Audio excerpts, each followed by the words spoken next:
What's up, people? Your boy H Money here again with another episode of Second Take. I missed yesterday, so I'm gonna kind of cover First Take from Thursday and today. Right off the bat, we're still in the forefront. Of course, we got the Floyd Mayweather fight, Mayweather versus Pacquiao. Okay,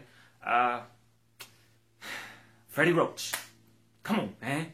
Running his mouth and running his mouth. I talked about that in my last video. The dude just won't shut up. Now, the comments they talked about yesterday was him complaining about, and rightfully so, the media day on Tuesday. Floyd was 2 hours late.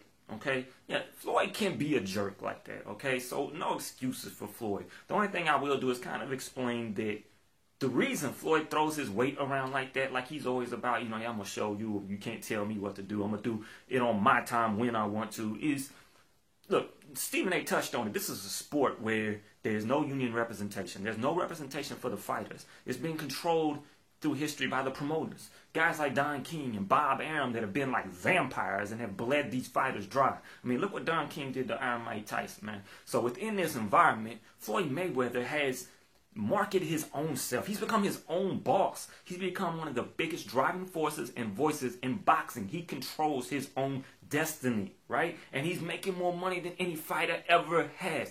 That's to be admired, man, because you want to talk about Floyd and hate on him all you want, but the work ethic, the business smarts to do what he's done within that environment, that's to be respected. But what that does make, of course, money, Floyd's a jerk anyway. His personality-wise, he can be that way. Of course, we all know that.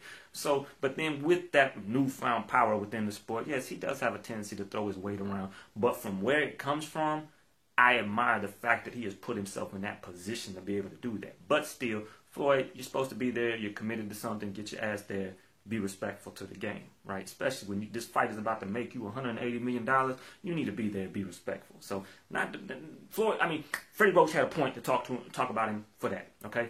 Should have left it at that and then went back to boxing. But Freddie Roach is getting personal and more personal and more personal and more personal. And I know why he's doing it, okay? And we'll talk about that in a minute. But just the fact that just these personal insults that even Pacquiao has gotten involved, right? And then you got Floyd Sr., he's kind of fired back. Floyd's staying out of it, and I'm glad that he's doing that. But Floyd Sr. has said that, Manny Pacquiao was too diminutive. He's too small to fight his son. Also, that there's no need to watch tape on Pacquiao. So, that's kind of insulting, but he's talking about boxing, right? He's not throwing nobody. When you're throwing all this stuff about Floyd's transgressions, nobody in Floyd camp is pointing out Manny's transgressions, that he was a womanizer, a gambler, all this. Nobody's doing that. And I admire that from Floyd's camp. It's about boxing. It's just getting real distasteful what is coming out from Pacquiao's camp, especially Freddie Roach. But I know why you're doing it, Freddie Roach. I know you're scared. You're the one who's scared. You're the one who's desperate. You're reaching for straws here. You want to try and call out Money May because he's in the pool. He's chopping wood. Oh, Money May's scared. He's worried, man. He knows he's in trouble. He's doing things he hasn't done. No, you're trying to hoodwink us. We know who's scared because go back and look at all the interviews so far that Freddie Roach has been doing. In between all the personal insults he's hurling that way, he said, Pacquiao, we're going to have to be on the top of our game for this fight. Floyd Mayweather is a genius in the ring. Floyd Mayweather is one of the best defensive fighters, so we know we got our work cut out for him. So he throws that respect out there, and he knows that's the truth, and that's the truth of what is going to happen, and Freddie Roach knows it. He knows that this is a boxing genius, that his fighter is about to fight. And you know what else Freddie Roach knows? He knows that his fighter's only chance is to goad Floyd Mayweather into a slugfest. If he can try and get under Floyd's skin, that's all he's doing. He's desperate. Let me just try and insult him because our only chance is to get him pissed off and try to make him stand toe-to-toe and try to prove something to the world because he's so mad at everything I've been saying. It's not going to work, Freddie Roach. You think Floyd Mayweather's that stupid? He understands. He understands exactly what he's up against. Manny Pacquiao has hand speed and he has power. He's not paying attention to you. Yeah, he's hearing you, right? And it might add a little more sting on his punches. He may sit on them just a little bit harder than he usually does. Floyd Mayweather is not going to walk into the middle of the ring and try to slug it out. You got Manny Pacquiao telling him, I hope that he does not run. Of course, they say run. I say boxing. Floyd knows it's boxing, but, they call it running. I hope he does not run because, I need him to fight me. Yeah, you say that because you know. Manny Pacquiao knows. If he boxes, if I cannot get him to slug it out with me, Pacquiao has no chance. So that's what it's all, and that's what this all is, man. Pacquiao, Freddie Roach, they're just trying to goad him. Let us just insult him as much as we can, get him mad, and maybe he'll fall into our. He's not gonna fall into it. Freddie Roach, as usual, every day it seems like you getting the ham. You're killing me, Smalls. You are killing me, Freddie Roach. You can't be that dumb. But I don't think you're that dumb. I just understand you're that desperate. You're the one who's scared because you know that's your only chance. But it's not going to work. Floyd's too smart for that. Floyd understands it. He's got to do what Floyd does. Hit, not get hit. Box, movement. Weather the storm of whatever pressure Manny might throw at him like he did against Maidana. And then box him to a decision win. That's how he's going to prove his point to you, Freddie Roach. Now, also, you got... Okay, look. Manny Pacquiao. Okay, let me get this out there because... it may sound like I'm being real negative about Pacquiao and his newfound religion. I'm a Christian, okay? I believe in God. So I have all the respect in the world if it's genuinely sincere, which none of us really know that. And I'm not calling him out, but because I don't know one way. But if it's genuinely sincere for him, yes, I have utmost respect that if he's found God and it's real in his life and he's truly changing his heart, that's a great thing, right? But this is a boxing match, man. If you truly believe these things, believe them. You don't need to be throwing this out there for this fight because you're saying things like, God will deliver him to me, And now he's saying that he wants to go, after the fight, he wants to go have Bible study with Floyd Mayweather. He's trying to save Floyd Mayweather's soul. That's just taking things too far, man. That's just you talking, just trying to just really perpetuate this evangelistic Christian identity, talk about the boxing match, People, like I talked about, I touched on my last video, the ego thing. Manny Pacquiao. People want to criticize Floyd for being arrogant, cocky, and having this big ego. Do you understand the type of ego it takes in this great big world with all of God's children and all the problems of the world? That on May 2nd, that Manny Pacquiao will have God's attention. That God is going to be worried about a boxing match. And will have to be there to see Manny Pacquiao through. He's the chosen one. That takes ego, people. How do you need... Come on, man. We are all God's children. We are all supposed to be humble as God's children and just pray and hope that we are doing enough. We're not supposed to assume and go around talking about how God is... Like, we already got 1 foot in the gates and we're just above everybody else. And that's how Manny Pacquiao is acting right now. If he were to knock Floyd out, Floyd is not going to let you in the dressing room to have Bible study. It's just talking. It's just getting out of hand. I mean, you got one day you're throwing personal insults. Then now you're talking about praying with him. One day Freddie Roach is talking about how great he is. And the next time it's personal insults. It's just, make up you guys' minds. You guys are just running your mouth left and right. And then you got Skip Bayless. What does Skip do best? We all know he hedges his bets. So Skip says, oh, it's got me worried, because I can't reconcile that, a Christian can talk about knocking a guy out, but then he wants to pray with him. He wants to save his soul. And he's worried that, just like Freddie Roach has talked about the last, 4 or 5 fights, that Pacquiao doesn't have that killer instinct anymore. And so that's what Skip is saying. What Skip is doing is hedging his bet. Because what he's going to do, so say Pacquiao loses, which he's going to lose. So when Pacquiao loses, Skip is going to say, oh, it's just because of his religion. He won't give Floyd any credit. It'll just be because Pacquiao, so he's hedging his bet. So now he's setting it up that in case Pacquiao loses, now he's got an excuse. He's got a fallback. Well, it was because he found God and he just not, excuse me, not able to knock people out anymore because he's, he wants to love them instead. And Stephen, they tripped me out. So what you're telling me, Skip, is that Pacquiao is, Floyd, I cannot hurt you. I'm sorry. I want to love you. So he's going to pull back. When he's got a chance to knock him out, he's going to decide, no, I don't want to hurt him.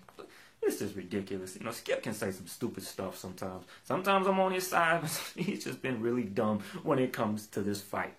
But yeah, them boys are desperate, okay? They're reaching for straws. They're trying to get him mad. It's not going to work. Let's see, and then, look, I got to apologize. I'm getting on Skip, and now I got to apologize because I got on Skip when he said my Spurs were going to lose to the Pelicans, and they lost. Skip was right. I thought there was no chance with the number 2 seed on the line that my boys would go out like that.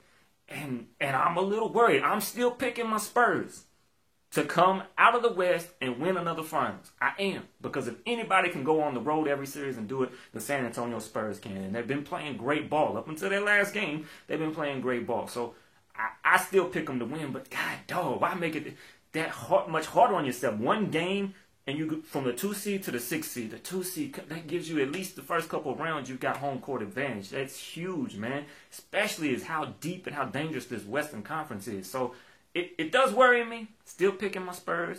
And some of y'all might ask, why is he wearing a Bulls jersey? But, for my younger folks, real quick, look, 91, just in case y'all don't know. That's the worm. Dennis Rodman, okay? So I got to represent. You see right here. Big 3, MJ, Pitt, Rodman.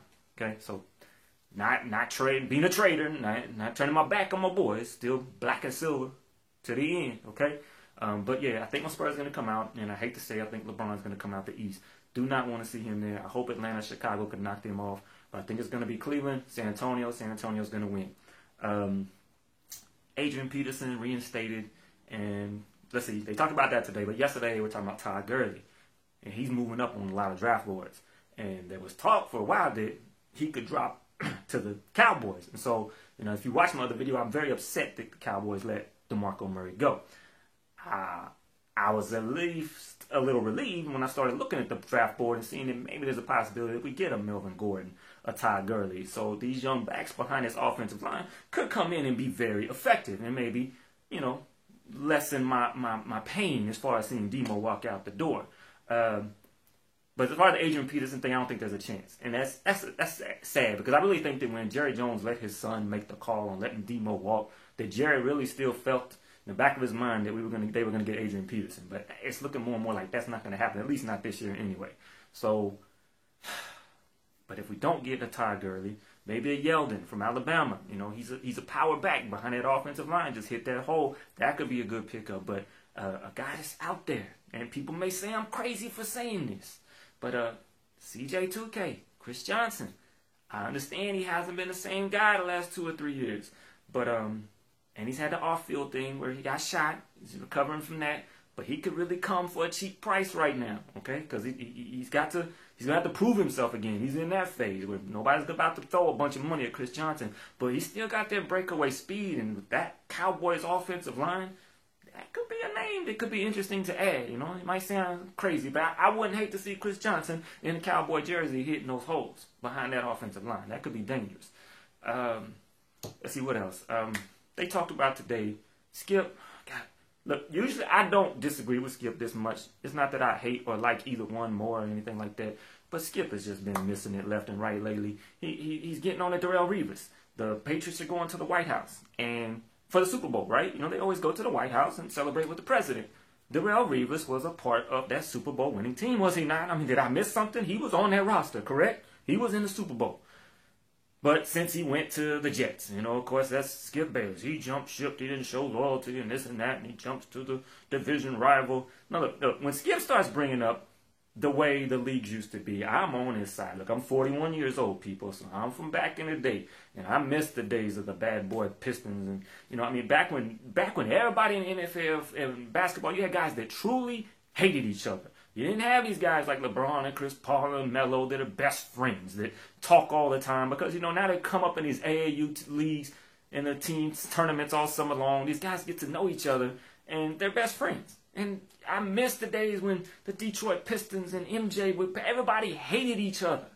Because it made for some fierce rivalries and fierce competitions, stuff that we really don't see in the leagues anymore this day. Not to that extent, because especially they've made it so much safer and things like that. So I'm with Skip when it comes to that kind of stuff. But this is not that, okay? This is just a guy that was on the Super Bowl team. So what? He went to the Jets. He deserves to go to the White House and celebrate his Super Bowl victory with the president. There's nothing wrong with this. And Skip's making more out of it like he always does about things. He starts thinking for people and getting in their head like he has that ability. But no, he's part of the team. He should be able to go celebrate his victory with the president at the White House. I agree with Stephen A. on that one. I don't know. I think that's about all I want to talk about. I'm trying to keep these shorter because I know y'all don't want to hear this full talk for 20 minutes. You know, because I can't just keep going and going. So I'm trying to shorten them a little bit. I'm just gonna end this. Just go back to I can't wait for this fight, man. I cannot wait. It just can't get here soon enough, man. Because I'm tired of all the talking. I cannot wait for Floyd to get in that ring. Shut up, Freddie Roach. Shut up, Manny Pacquiao. So now we're gonna have to hear, you know, Manny Pacquiao. Now he's going, and God's going to deliver him to me. You know, after you lose. What are you gonna say after you lose? You know, oh, this is part of God's plan. You know, so I can accept it. Yeah, because you're gonna have to accept it. Okay. So that's why I wish you would leave the religious part out of it, because, you know, it's just make it be about boxing, Manny. You know, and sing your songs, play your basketball, act in your movies, you know, and go to church, man. Let God run your life and give yourself to him, but talk about the boxing. I don't need to hear about Bible study, okay? Please, Pacquiao. I want to hear you talk about the aggressiveness. I will be aggressive this time. I will be much more aggressive. You know? I'm sorry, man. I just can't help it. Manny Pacquiao, he's a trip when he talks. But yeah, so look, I love you, Pacquiao. You're a great guy, but you're going to lose. You're desperate. Freddie Roach is desperate. Money May is coming. Money May all day. Signing out, people. As always, God bless. Peace.